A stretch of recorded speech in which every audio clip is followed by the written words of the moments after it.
I feel very called to become a member of the Catholic Church. Love the Catholic Church. It's just the best place to be. From the studios of EWTN, this is Open Line. In North America, call toll-free 1-800-585-9396. That's 1-800-585-9396. Outside North America, call 1-205-271-2985. You can also send an email to openline@ewtn.com. Hey, Barbara, are you a big fan of the comic strip Peanuts? I sure am, of course. Do you remember when Snoopy would fancy himself an author?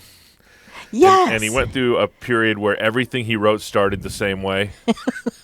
It was a dark and stormy night. Right. Well, 19 years ago, it wasn't a dark and stormy night. It was actually it was kind of an overcast morning, I think, maybe is what it was.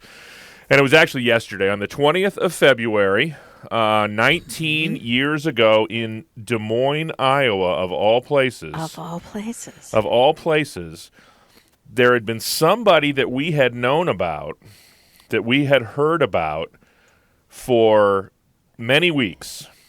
Oh. And we had heard various things as the weeks went on, and we were dying to meet this person. And we finally got the opportunity on February 20th, 1998, and we got to meet little Katie Williams. She was born on that day. And bless her. Yesterday was President's Day. Mm-hmm. So there's no mail on President's Day. Right. So she's a freshman now at Franciscan University in Steubenville. So I knew that she wouldn't get what I sent her yesterday because there was no mail yesterday. Oh, right. So I just sort of in my mind shifted everything to today. Yes. So I didn't give her a shout out yesterday. So shame on me. So happy day after your birthday, Katie Bug. And a big shout out to her on her 19th birthday, to all of her Carrie Domini's sisters there at Franciscan University in Steubenville. And they're just a big pod of vocations waiting to happen is what they are. Oh, isn't that beautiful? Whoa. You know, it's funny. I have to tell one embarrassing story. It wouldn't be worth doing if I didn't have at least one embarrassing story to tell. But we were in Des Moines, Iowa until she was in 5th grade.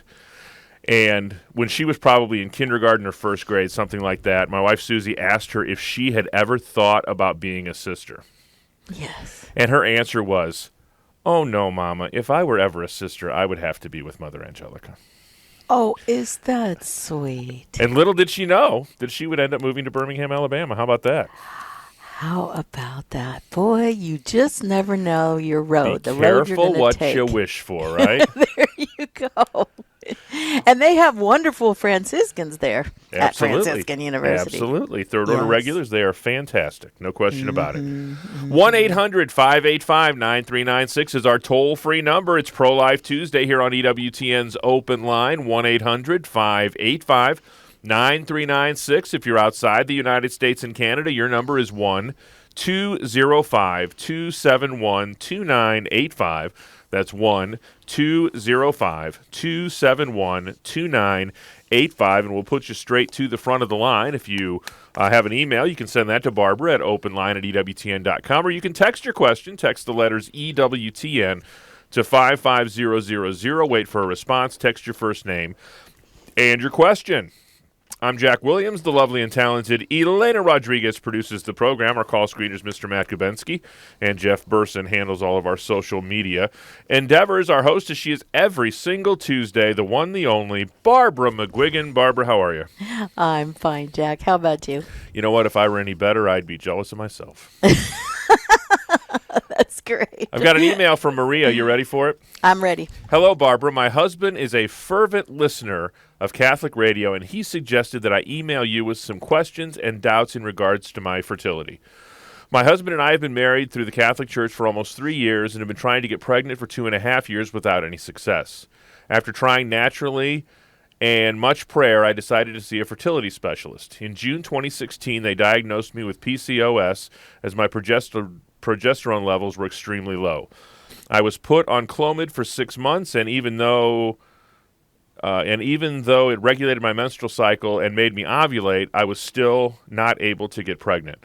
In addition to taking Clomid, I tried many other things that I heard to be helpful, such as chiropractic care and massages. Again, all of these things without any success. The doctors say that the next step is for us to try intrauterine insemination. However, we have been hesitant to try this because we are unclear regarding the church's teaching in regards to this procedure. Also, I've done a lot of research on other natural approaches to infertility, and acupuncture is a common successful procedure that is mentioned. My question is, what is the church's stance in regards to IUI and acupuncture? I would love to try both of these as I feel like I'm running out of options and time, but I do not want to do anything that is against the teachings of the church. Thanks in advance for your response. Oh, okay.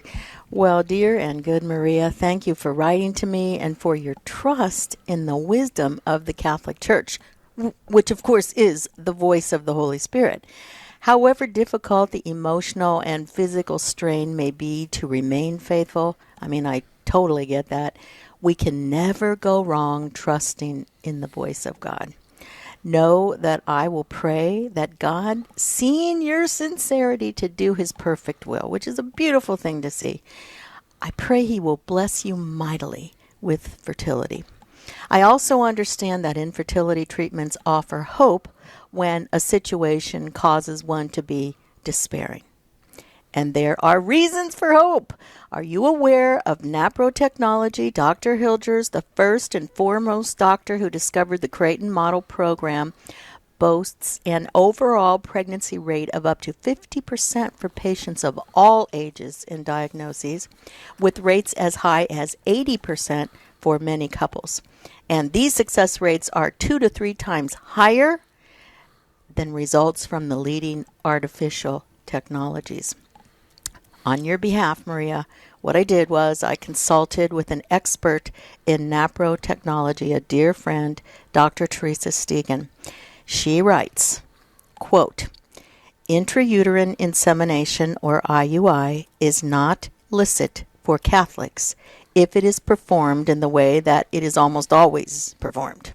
That is to say, IUI typically replaces rather than completes the marital act, and that is where it runs afoul of Catholic morality.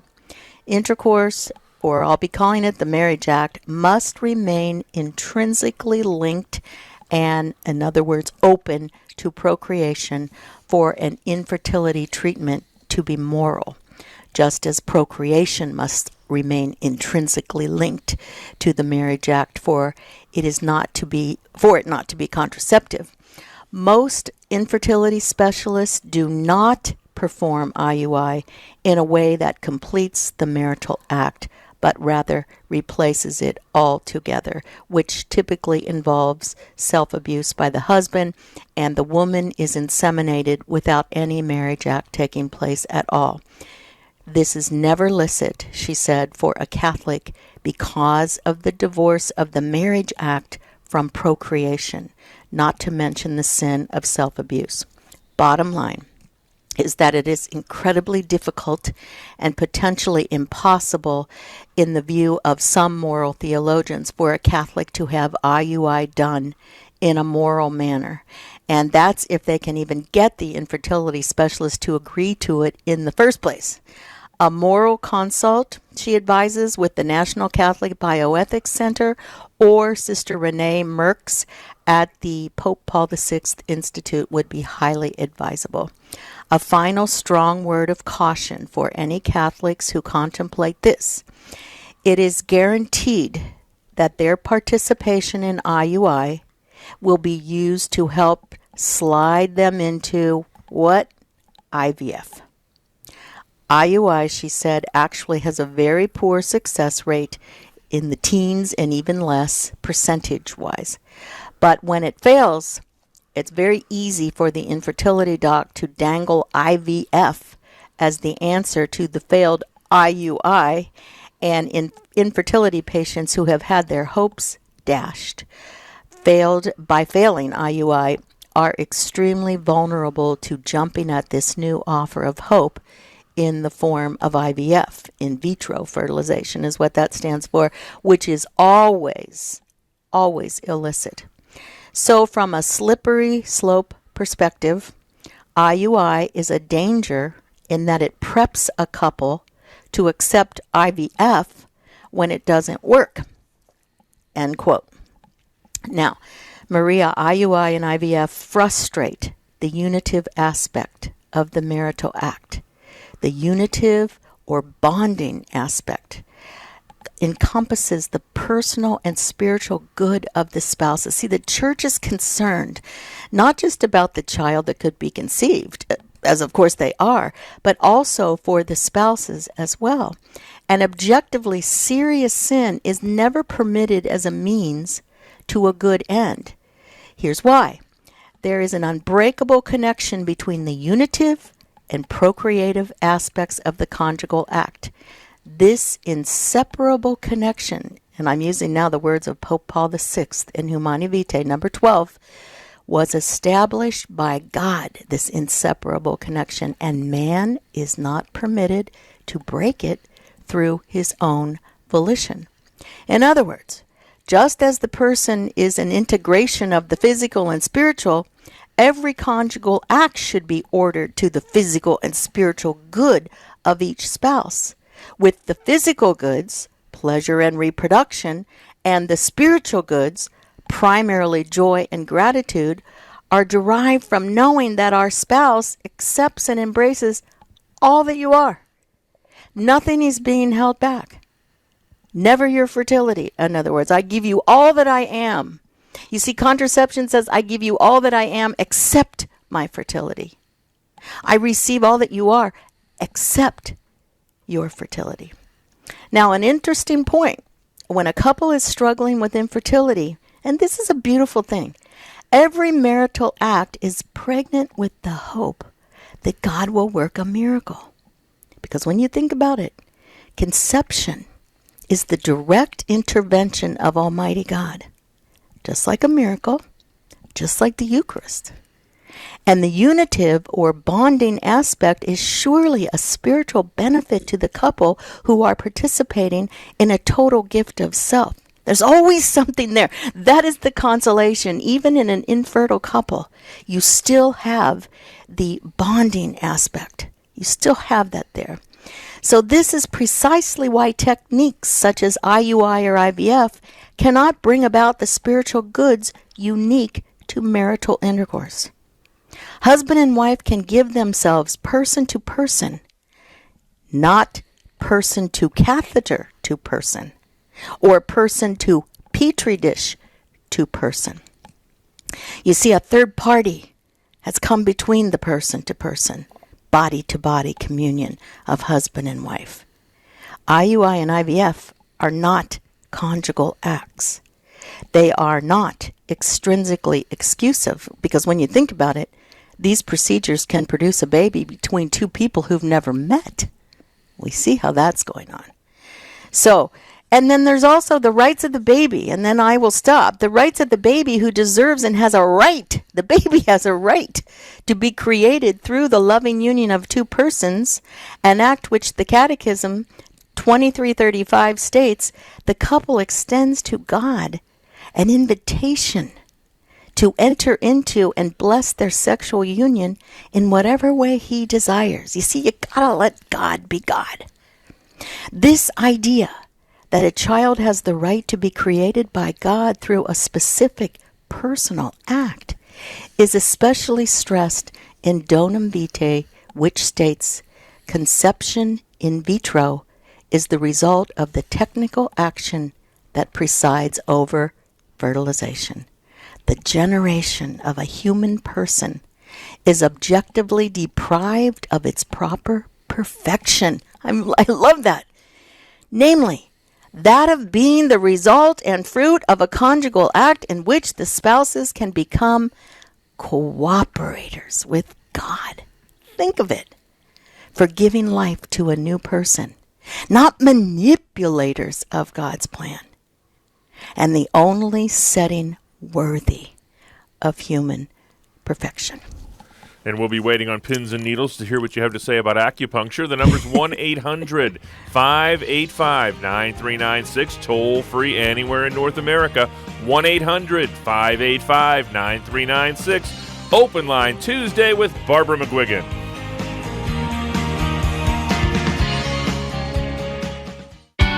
More to Life with Dr. Greg and Lisa Popcak.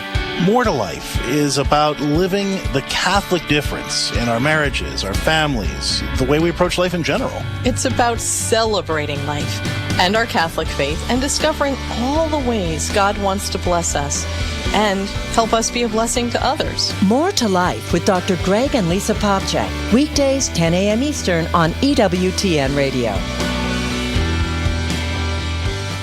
Looking for a unique setting for spiritual renewal at a religious shrine so beautiful it had to be divinely inspired? And the world's largest religious media network? Start your Catholic pilgrimage today with EWTN. Call 205-271-2966. Some atheists attack the faith by propping up a ridiculous idea that no one actually has about God, and then knocking that idea down.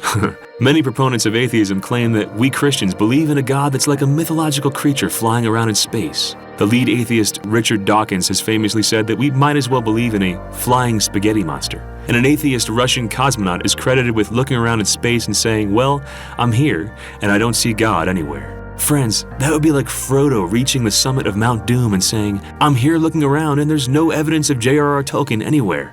Frodo, you're in the story. Christians don't believe in a mythological creature flying around in space. We believe in a God who's the source of all creation, a God who is existence itself. He's not some powerful being in creation. All creation is in Him. As St. Paul penned, "In Him we live, we move, and have our being." That's what we mean when we say God. This is Chris Stefanik from RealLifeCatholic.com on EWTN Radio. This is John Martinoni, host of Open Line Monday. Hello, this is Archbishop Charles J. Chaput, the Archbishop of Philadelphia, Pennsylvania. This is Jerry Usher, co-host of Take Two with Jerry and Debbie. Thanks for listening to the EWTN Global Catholic Radio Network. This is Open Line on the EWTN Global Catholic Radio Network. If you have a question or comment, call 1-800-585-9396. Outside North America, call 1-205-271-2985 or send an email to openline@ewtn.com. We're excited to welcome another new station, now part of the EWTN radio family. Hello to everybody listening on 92.1 FM WSGJ, serving Bowling Green, Kentucky. Thanks to our longtime affiliate, the Savior Radio Network, for launching another Catholic station in the great state of Kentucky. Again, welcome to all of our new listeners now hearing us on FM 92.1 WSGJ, serving Bowling Green, Kentucky, the newest member of the EWTN radio family. Those who have stuck around, Barbara, would love to hear what the church has to say about acupuncture. Well, it's brief. The church neither definitively teaches it is licit or illicit. Some argue that the underlying worldview of acupuncture makes it illicit, but Dr. Teresa said there are some historians who have pointed out that this is due to Westerners who encountered acupuncture and made it far more mystical than it ever was to the Chinese. But all this being said, she said a word of caution is in order for those Catholics and non-Catholic Christians who seek acupuncture. While the medical practice itself does not seem to be spiritually harmful, the practitioner of it, I thought this was interesting, could very well be, she said. In other words, the practitioner may buy into harmful spiritual beliefs and practices that could potentially affect the patient. She said, I would investigate any practitioner prior to submitting to their care, not only for their medical ability, but to be sure they don't intend to perform any chants, prayers, or rituals concurrent with the acupuncture that could be spiritually dangerous. So she said, if you have a secular acupuncturist, however, there does not appear to be anything to fear from the acupuncture itself.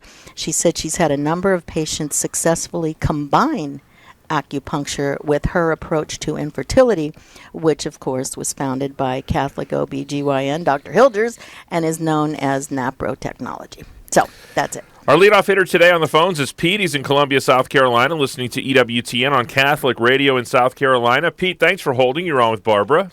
Thanks for holding, Pete. Hey, Barbara. Thanks for having me. Sure. So I'm currently a college student, and awesome. I'm actually enrolled in the speech class right now. And we just got an assignment. It's a policy speech where we basically just have to pick a policy, like something going on currently, and back it up.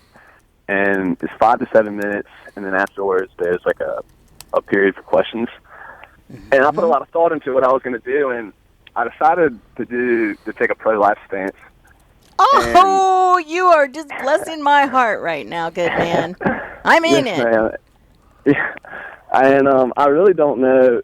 I know there's so much to talk about when it comes to pro-life, and I only have 5 to 7 minutes. And not to mention, being in college, there's definitely a bunch of pro-choice people in there. And I just don't know. What do you think is like the most concise way to go about this? And how to handle, the questions you might see them, I guess, asking me. Okay.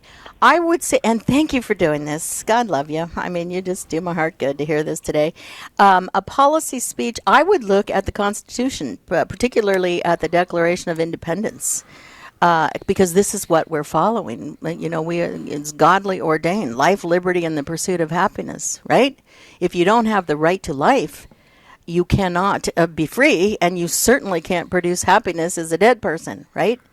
So it's the whole idea of, and then I would bring in, I'd talk about why the House recently voted last week to defund Planned Parenthood. This was a victory for the sanctity of human life. That is what we believe, that all life is sacred from the moment of conception until natural death.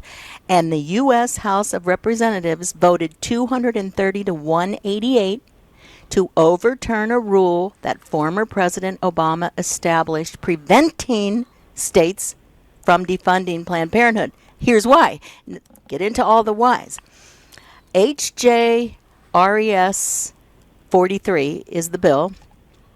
If it's now passed by the Senate, and I can't imagine it won't be, and signed by President Trump, and I know he would sign it, would mean that states can choose to redirect all the money that went to Planned Parenthood in Title X funds, Title X, 10 funds, away from the largest abortion provider in the United States. I would use this as an opportunity to hit Planned Parenthood, because they performed 323,999 abortion procedures, which were subsidized by taxpayers alone during 2014 to 2015. I mean, we taxpayers should not be responsible for paying for the deaths, murder by abortion. We should not be responsible to pay for that. I mean, I don't know how hardcore you want to go with this, but you only have one opportunity, and you only have 7 minutes. So what they want to do with this bill is to, give over the money that they were defunding Planned Parenthood with to all those health centers, community health centers, county health departments, or any other type of provider that does not kill babies. You got it, Pete? Yes, ma'am. Thank you for the advice. Hopefully I can change someone's mind. I'll give you another piece of advice, Pete. Good. I would write this rascal in front of the Blessed Sacrament. Yes. Yeah, I plan on doing that for sure. Yeah. Awesome. That's probably the best advice I can ask for. Because if you tried to bring in why life is sacred and all of that, why life is a gift from God, it won't be a policy speech per se any longer. They would be offended probably if you brought God into the picture, because that's really the bottom line. That's what makes life sacred, because we came from God and we're going back to God. That's why, precisely why life is sacred. God bless you, Pete, and know that all of our listeners will keep you in their prayers as well. 1-800-585-9396 is our toll-free number with your questions for our very own pro-life warrior, Barbara McGuigan. 1-800-585-9396. If you're outside the United States and Canada, your number is 1-205-271-2985, and we'll put you straight to the front of the line. Talking the life issues today on EWTN's Open Line Tuesday with Barbara McGuigan.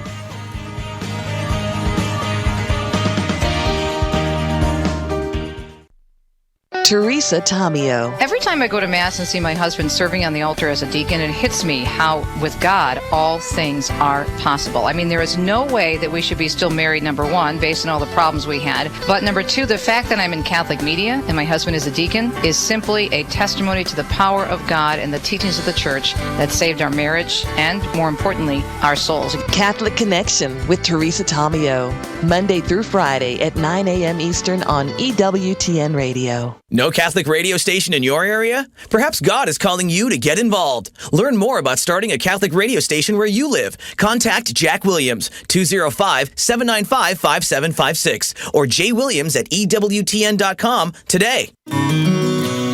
Hello, I'm Doug Keck, and welcome to an EWTN Bookmark Brief. I just had the pleasure of interviewing Father Christopher Collins, S.J., on his new book, 3 Moments of the Day. You want to give us a synopsis of this book, Father? It really is uncovering a way of praying in daily life and marks 3 moments. The first being the morning offering, that desire to offer the whole day to the Lord no matter what happens, whether I'm succeeding or failing or whatever it is. I'm united to the heart of Christ.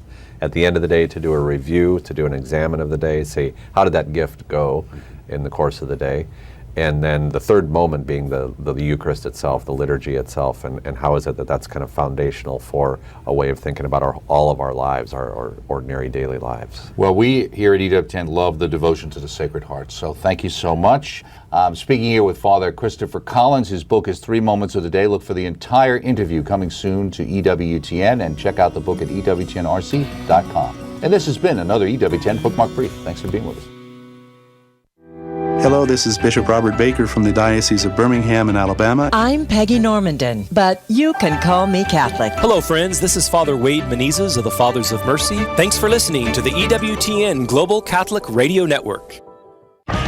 This is Open Line on the EWTN Global Catholic Radio Network. If you have a question or comment, call 1-800-585-9396. Outside North America, call 1-205-271-2985 or send an email to openline@ewtn.com. One line open for you at 1-800-585-9396. Toll free anywhere in the United States and Canada. That's the number Nate used. He's in Dallas, Texas, listening on Guadalupe Radio. Nate, thanks for hanging on. You're on with Barbara McGuigan. Hi, Nate. Hi, good afternoon. Mr. McGuigan, I think I heard you say earlier that not many fertility providers allow for the Marriage Act to take place at the same time as the IUI, and I think you condemned. I'm sorry. Yeah, that was Dr. Stegan. She's a fertility specialist.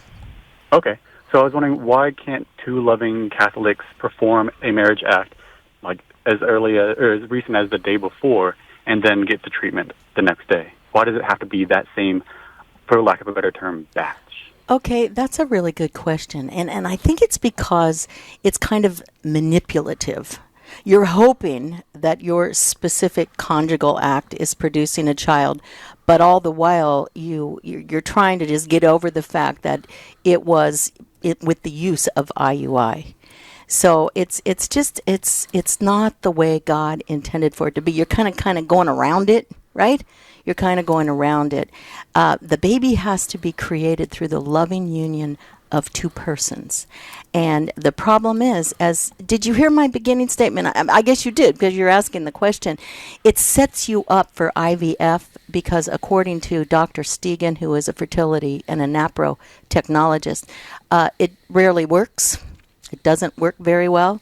And so that is the problem. But also, I'd encourage you to read an incredibly wonderful article. It's called Babies Deserve Better by Jameson, Jameson Taylor. It's on Catholic Answers, Catholic.com. And he is he and his wife have been an infertile couple, at least at the time that he wrote this. And he talks about all of the different things that go on just with the mind. He calls this part, he called flirting with the enemy. He said, and boy, I have heard this so many times from different people that are saying that IUI and IVF are actually pro-life because they're trying to have a child. And he is saying that the thinking behind this is that every endeavor aimed at bringing forth new life promotes the dignity of life, but it doesn't. So for this reason, and even Dr. Dobson promotes this all the time, he recommends that couples using IVF fertilize and insert only as many eggs as they are willing to keep and no more than 3. Now we're talking about IVF.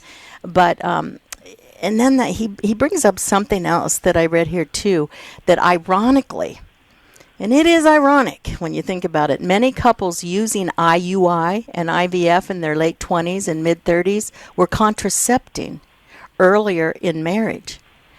And this is because IUI and IVF are the logical counterparts of the contraceptive mentality, see? So you're trying to have it both ways. You're trying to control when you will get pregnant, and then you're trying to control when you can't get pregnant, the fact that you'll use infertility specialists to try to get you pregnant. So this is why the Catholic Church, it's so sad because the church is criticized from both sides of this. You know, when it's convenient, couples tell the church they should be allowed to contracept. And when they change their minds, they tell the church that it should permit them to use IUI and IVF. So, I mean, no matter how you look at it, the church is being accused of being archaic and narrow. But the church sees the view that separates the procreative and unitive aspects, right, that I explained earlier, is that part is narrow because it reduces the sexual act to being either primarily for the sake of unity or primarily for the sake of reproduction, whatever the couple chooses it to do. But the church, in her wisdom, refuses to divide the two. Okay? It doesn't have to be... Oh, Ms. McGuigan? Yes, sure, yes. It seems that those criteria can still be satisfied. If your original protestation was that it separates the acts, and that it deprives the infant to the right of loving parents. Well, we have the loving parents who are having the marriage act the night before. If we also preserve the result of that marriage act to be used in IUI, then we've satisfied both of your criteria. We've taken the result of that act from 2 loving parents to IUI. Why isn't that? Okay, but IUI is outside of the marriage act. It's like I say, it's kind of, you're going around it. You're trying to find a loophole. You know what I'm saying? You're trying to find the hurdles and cross the T's and dot the I's. But here's what I would recommend. Because the actual success rate of IUI is very slim. She said in the teens. You know, so like maybe 15, 16, 17% of the time it might work. But the whole thing is, why don't you look at NAPRO technology or whomever, you know, you're referring to? Look at NAPRO technology with Dr. Hilders. I consult this couple and say, hey, you know what? He has a success rate, a high success rate. And then you won't be kind of tempted to roll into IVF like Dr. Stegan said when IUI doesn't work. Okay. We'll head back to the great state of South Carolina. Emily is in South Carolina listening on Catholic Radio in South Carolina. Emily, you're on with Barbara McGuigan. Hi, Emily. Hi. I have a question that I've been thinking about now for quite some time. When they do the trying to find out when you're due with the baby, sometimes they're off with the tube. And sure. If they have this law, do they have it yet with 20 weeks of the pain, baby's feeling pain? Do we have that law in place yet? You know, I tell you, I can't think exactly if the pain capable. You're talking about the Pain Capable Abortion Act? Yes. What I'm thinking is Protection Act, the Pain Capable Protection Act. And that baby's older than what they think the baby really is. Oh, that's a problem. But they can tell a lot through ultrasound, for sure. You know, I have the feeling that Obama overturned that, but I'm not possibly completely sure about that. How about, Jack, the Pain Capable Protection Act? Can you look that up? I'm looking at it right now, and when I figure something out here, I'll let you know. Okay, good. Emily, you're making a good point because you're saying the baby could actually be older than they are anticipating? Yes. The baby could have reached 20 weeks at about maybe they would have said 16 weeks or 18 weeks.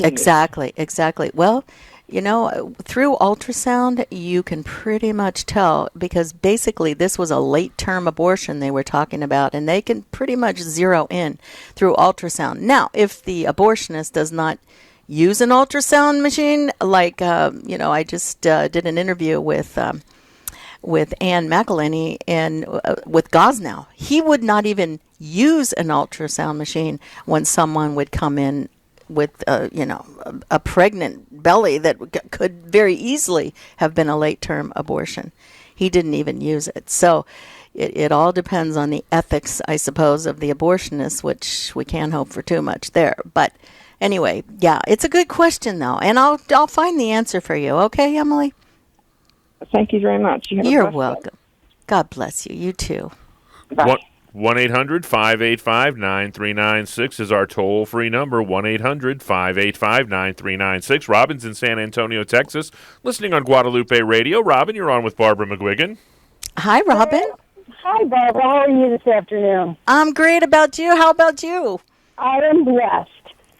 Good. I have an issue that every time I hear people talk about being pro-life, we talk about Planned Parenthood and them being, abortionists, but we don't address the issue of the in vitro fertilization clinics also being abortionists. They implant fertilized eggs, and they implant several, 4, 5, 6, and if say 3 of them are viable, and the mom only wants to have one child, even though they're viable pregnancies, they're attached to the uterine wall, they're receiving nutrients, they can go the whole pregnancy. They do what's called selective harvesting, which is a pretty name for murder. And it makes me crazy because nobody addresses that. They're so happy that these parents that couldn't be parents before, they had a baby, isn't that wonderful? Yeah, it's wonderful, except that they killed a couple of them on the way. And it just infuriates me that let us direct some of our attention towards those organizations when we're talking about the whole pro-life concept.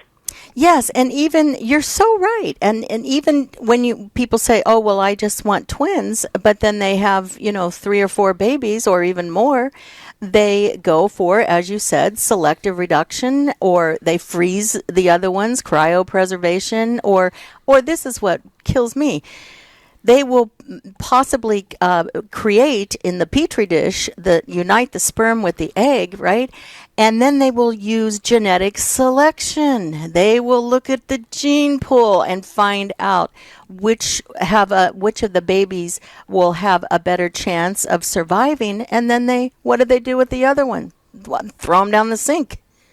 So, and that's what I've heard that some do. Maybe they don't all do that. I don't know what they do.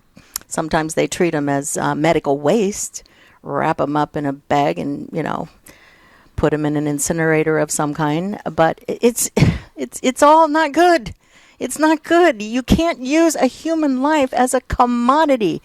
And granted, you might have a good desire. Wanting to have a child is a beautiful desire. But that doesn't mean that all the means that you take to that end is licit, is good. See, so you're right.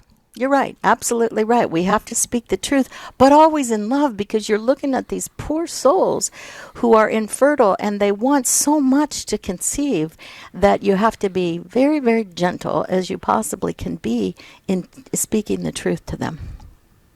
God bless you, Robin. Thought, it was just wonderful. Their friend, that they can have a baby now. And I told them what the process was, because I have a close family member that went through this process. Yeah. And I said, do you know, blah, blah, blah. And my Catholic friend was just appalled. Sure. And I said, we need to have our eyes open. That's it. That's it. It's so true. We do, and they make a lot of money with this. But then again, you look at naprotechnology. I can't speak highly enough of what Dr. Hilgers has done. It's incredible what he's done. The Pope Paul VI Institute. is what you would look up. And it's and he has the specialists, NAPRO technology specialists all over the United States. So Dr. Teresa Stegan, whom I just quoted, she is one. And she sees the success rates, and you don't have to kill any little embryos to get what you want, which is a beautiful desire. I'm not saying that's not a beautiful desire. Okay, so thank you so much, Robin. God bless you, Robin. Next up is Robert. He is in Grand Rapids, Michigan, listening to EWTN on Holy Family Radio. Robert, you're on with Barbara McGuigan. Hi, Robert. Yes, hi, how are you? Great, thanks. I just want to make a comment. I was at the protest, the Planned Parenthood event a couple weeks ago, and we were engaging a few of the people there. And some of the comments, one of the comments was, well, they asked us how many foster children we had adopted, and we just didn't really know what they were trying to get at. But I guess in their mentality, they feel all these children are ending up in foster care if they don't abort them. Oh. So it's kind of I think it's a misinformation, because most of them, there's a shortage, I think, of babies to be adopted. But it seems like in their mentality, that's because a child might end up in foster care, it justifies abortion. So that's something that sort of was surprising to me. The other comment was they talk about rape. They said if somebody broke into your house, do you have a right to kill them or shoot them? And then, of course, they're relating that to rape, being that this is something that's sort of entering their body, without their consent. But the only thing that I guess is different would be that that's partly their child too, so it's not such a cut and dry issue. And I had always heard that a woman that had been raped that raised the child found the child to be the source of healing. So the question I wanted to know is, if a woman were raped and decided to give the child up for adoption, does she also get a sense of healing from that, in your experience? Absolutely. Oh, Robert, those are good questions. And absolutely, because she gave life to the child. No one's saying you have to raise the child if this is, in a situation where you cannot do it properly. Then that's all right. Place the baby. It's the most unselfish act I can think of, to place your baby for adoption. And I do know people, but honestly, 3 people in all of my travels all over the English-speaking world, I have only met 3 ladies who were raped and became pregnant. It is a very rare occurrence. And even the Guttmacher Institute, which is the research arm of Planned Parenthood, even they say less than 0.5% of all women who are raped become pregnant. It is a rare situation. However, like I said, I met 3 in all of my travels. The one woman, she aborted the child. The other woman raised the child. And the third woman placed the baby for adoption. So 3 different examples of what the options would be. And I'll tell you, the ones that raised the child were the happiest. The ones that placed the baby for adoption did what they could do, and they believe in their decision. The one who aborted her baby, and because this was what the doctor told her to do. And I've heard people say, why would you want to bring a child to term that was, the result of a violent rape? Well, not even the rapist, Robert, gets the death penalty. Not even the rapist. So this innocent unborn child was conceived by an act of nature, right? If the woman's ovulating, she could conceive, and sometimes they do, but this is an innocent little person made in the image and likeness of God. So you have to think up, you have to raise your consciousness, as we always used to say, your level of consciousness, and think up. And this child is still created in the image and likeness of God, and the child can do well. Place the baby with adoption. And foster care, my goodness, I know foster parents that are the salt of the earth. And the only babies that are put in foster care are usually the ones, they're drug babies often, that's what they called them, where their mother or father or both were incarcerated, or they were on drugs and they couldn't properly care for the baby. Those are the ones who generally go into foster care. Not always, but generally, in my experience with those who I know who are foster parents. And often, the foster parents want to adopt the child that they've raised. And so with permission, if the parents are incarcerated, one or the other, or both, then they will get the permission and then they will raise the child. With God, there's always grace. There's always grace. I mean, my goodness, the most horrific acts can be committed without grace, but with grace, God can turn anything around, even to making a good, solid, holy decision. When it goes against every grain in your body, with grace, you can do it. Still time for your phone calls at 1-800-585-9396. I've got a great way for you to help fulfill your baptismal responsibility to evangelize. You can become an EWTN Media Missionary. EWTN Media Missionaries prayerfully take EWTN to parishes and communities throughout using print and electronic media that we provide. Visit EWTNmissionaries.com today and join us in sharing the eternal word with the world. That's EWTNmissionaries.com. To Maryville, Missouri we go. Michael's in Maryville listening to EWTN on Covenant Network. Michael, you're on with Barbara McGuigan. Hi, Michael. Hello, Barbara. Thank you for your show. I've learned a lot over the years. I love listening to your program. Praise God. I'm going to kind of spitfire with this whole fertility thing, too. I was thinking with adoption, when a married couple adopts a child, they're getting what they want in the sense of the child outside of the marital act. So what I don't understand with if you use the fertility method that didn't kill, baby embryos and stuff outside the marital act, what's the difference between that and adoption in the church's view? Well, in adoption, you're not doing anything to prevent life whatsoever. There's no sin in adoption. You see what I'm saying? There's no sin involved. You're open to doing God's will. And if for some reason the child is up for adoption, that the mother, if it was a single mother, unselfish heart, she had an unselfish heart, that's a beautiful gift that she is giving. It's all about giving of self and not preventing life. See what I mean? You see, this article, and I encourage all of you to go to Catholic.com, Babies Deserve Better by Jameson Taylor. It's one of the best things I think I've read on this topic. But and this is from a man who is infertile, and his wife is, they're an infertile couple. So, but he writes at the very end, like an eclipse, the sign of infertility is incomprehensible without the gift of faith. It's a sign that is usually missed because it is veiled by disappointment and failure. But God is the master of bringing success out of failure and life out of death. If we allow God to reveal himself in the poverty of our infertility, and this could be a couple that is ready to adopt because they have infertility, it said if we allow God to reveal himself in the poverty of our infertility, he will give us a harvest of flowers more beautiful than we could sow on our own. And oftentimes these flowers are not meant for us to keep, but to give to others. There is adoption right there.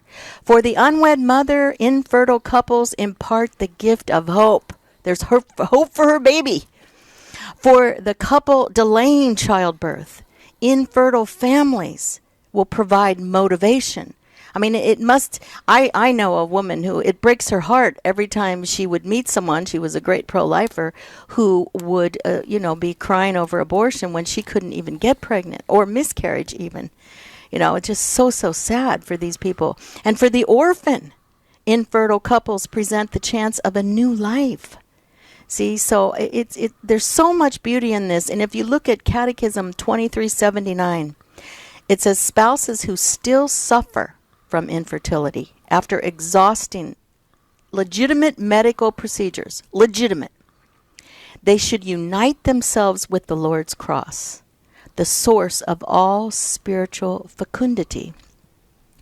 They can give expression to their generosity by adopting abandoned children or performing demanding services for others. I knew a couple, Michael, they were an infertile couple. And oh, how they longed for children. Then they became youth ministers at the parish. And they were just dynamite youth ministers. I mean, they had so many children that they didn't know what to do with, because every year it was a very popular big church, popular youth group. And when these different children of theirs got married, and they would be godmothers and godfathers, and I mean, see, God provided that need that they had to have children and to work with children, and they will admit that they followed the church's teachings, God's will, and they were just mightily blessed. So thank you for your comment. I hope that helps. You, and send some of that rain you guys are getting to the Midwest. We're getting dry over here. Oh. Well, we're expecting more rain this week. It's been raining cats and dogs out here in California. Push it east for us. God bless you, Michael. God Appreciate bless the phone call. Quickly, we'll head to Megan in Dallas, Texas, listening on Guadalupe Radio. Megan, we've got about a minute left with Barbara. Hi, Megan. Hi, thanks. Yes, I was calling to see if y'all saw an article that I came across. I think it came out a few years ago from Northwestern, saying that when the sperm met the egg, there was a flash of light. I mean, they said it was zinc, but I love the way they always said a flash of light, and then life was created. They called it life, and I just thought that was beautiful and poetic. And if you had seen that article. I have, Megan. I'm so happy you called with that. And if I could put my fingers on it now, I know I saved the article. I did talk about that on Open Line, but that was some months back. But yes, when the sperm unites with the egg, there's a flash of light. Honestly, it's all such a miracle. It's such a miracle. I'm glad you came up with that, Megan, because it is just a beautiful thing. Thank you so much for calling about that. Well, Barbara, we've come to the end of yet another hour. Thanks so much, as always, for being so gracious with your time here on Open Line. Oh, and right back at you. Who's on Good Fight Saturday? You know, it's going to be an encore. We're working hard here at the house, so it had to be an encore. And then next week, I will be at the Greater Cincinnati Catholic Women's Conference in Mason, Ohio. I would love to meet you there if you live in that vicinity. They have 500 ladies coming, and I can't wait to talk with them. On behalf of our host, Barbara McGuigan, producer Elena Rodriguez, call screener Matt Kabensky, and our social media manager, Jeff Burson, I'm Jack Williams. Thanks so much for taking time out of your Tuesday to join us on Open Line. Back at it tomorrow with Father Mitch. Until then, God bless.